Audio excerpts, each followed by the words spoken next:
I am Mani Khanuja, Principal Generative AI Specialist Solutions Architect at AWS. This is episode 0 of a course on inference optimization.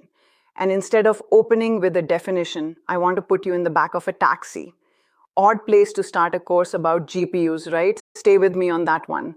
Because by the end of these few minutes, you'll know what this field actually is, and more usefully, whether it's your problem or somebody else's. You know that feeling in a taxi when you're stuck in traffic, you're not going anywhere at all, and the meter just keeps ticking? The meter does not care that you aren't moving. That, right there, is inference. Now, training is the other thing entirely, and I think this is honestly where a lot of the confusion starts. Training is the day you bought the car. It's enormous, it's painful, you plan it for months, you argue about it in budget meetings, and then one day it is finished, it is paid for, and you never have to buy that particular car again. One bill. But inference is the meter, right? It starts the second your very first user shows up, and it does not stop for as long as that product is alive. So which of those two do you think most of us actually got trained to think about? The car, every single time. So let me give you the one number that made all of this land for me, because I really don't want you taking my word for any of it. In February 2025, DeepSeek did something that almost nobody in this industry does. They published their own meter. One full day of their real production system, hundreds of billions of tokens, serving actual traffic to actual people. And then they told us what that day cost them to run. $87,072 for a single day. Now, on its own, that is just a big scary number, right? So here is the part that actually matters to you. If every token they served in that window had been billed at their published R1 pricing, then that same 24 hours would have been worth more than 6 times what it cost them to run. And I want to be careful with you here, because DeepSeek themselves said that figure is theoretical. A lot of that traffic was free or on cheaper pricing or discounted off-peak. Nobody actually collected that money. But look at the shape of it anyway, because the shape is the whole point. That is the room sitting between what your hardware costs you and what the work coming out of it is actually worth. And that room is not a pricing decision, is it? That room is engineering, and learning how to open it up is what the next 12 modules are for.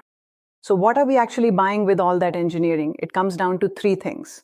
And here's the catch. We only ever get to optimize 2 of them. The first one we care about is latency, which is really just how long your user sits there waiting for something to happen on their screen. The second is throughput, meaning how many of those users we can serve at the same time on the same hardware we already own. And the third one is cost, which is what each of those tokens quietly takes out of your account every time somebody hits enter. Now, where people get stuck, and I have watched this happen on real teams more than once, is treating those as 3 separate goals to chase independently. They aren't 3 goals, right? They're one budget. Push our latency down really hard, and we end up serving fewer people per GPU. So your cost per token climbs, right? Pack more users on to bring that cost back down, and now everybody is waiting a little longer. So we optimize 2 of them and we pay for the third every single time. And every technique in this whole course is really just you deciding which 2 of those matter more for the thing you are building, right? So why is this suddenly your problem and not simply DeepSeek's problem? It's because of what has happened to open weights over the last couple of years, and I think we are all still catching up to quite how big that shift was. Not that long ago, if you wanted a genuinely good model, you called somebody's API. They owned the meter, they did all of this work for you, and you just got an invoice at the end of the month, right? Now we can download models that are genuinely strong and run them on hardware that we control ourselves. And the moment you do that, well, congratulations, you have bought the car and the meter is yours now. That is the real trade here, and I don't think it gets said clearly enough. You get proper control over your latency, your availability, and your cost. And none of that control ever shows up for free. It is work. This course is that work. Okay, so what is it that actually holds 12 whole modules together? Here is the promise I want to make you. Every technique in this entire course does one of exactly 4 things, and that is the whole list. It moves fewer bytes around. It does fewer calculations. It shares work across your requests instead of redoing it every single time. Or it overlaps things so that one slow operation is quietly hiding behind another one. Quantization, paged attention, speculative decoding, all of those names that probably sound quite intimidating to you right now, every single one of them is just one of those four levers being pulled, right? And I'm not going to ask you to take that on faith either, right? Every time we meet a new technique, I will tell you which lever it pulls and exactly what it costs you, because I promise you not one of them is free. So, how should you actually use this course? If you're just starting out, go in order. Modules 0 and 1 give you the vocabulary, and honestly, everything after that quietly assumes you already have it. If you're preparing for an interview, go straight for the clinics at the end of every module. The symptom comes first, and then we use the theory to find the cause. And that is the exact shape of the question you are going to get asked in the room. And if you already run this in production and you came here for one specific thing, use the map in the description and jump right to it. Please don't sit through basics you already have. One ask though, and it's the only one I'll make of you. Don't skip episode 8.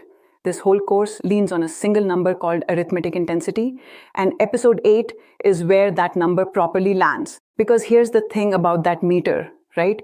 It is already running. Somewhere in your account right now, while you and I are talking, it is running. Everything from here is simply how much you get back for every second that it does.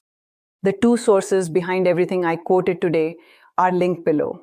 And I would genuinely recommend both to you because you shouldn't have to take my numbers on trust either, right? The first is DeepSeek's own inference system overview, published during their open source week in February 2025, and every production number I gave you comes straight out of that. The second is Keely's Inference Engineering from Baston Books. Next episode, we follow one single request from beginning to end and we find out where the time actually goes. See you there.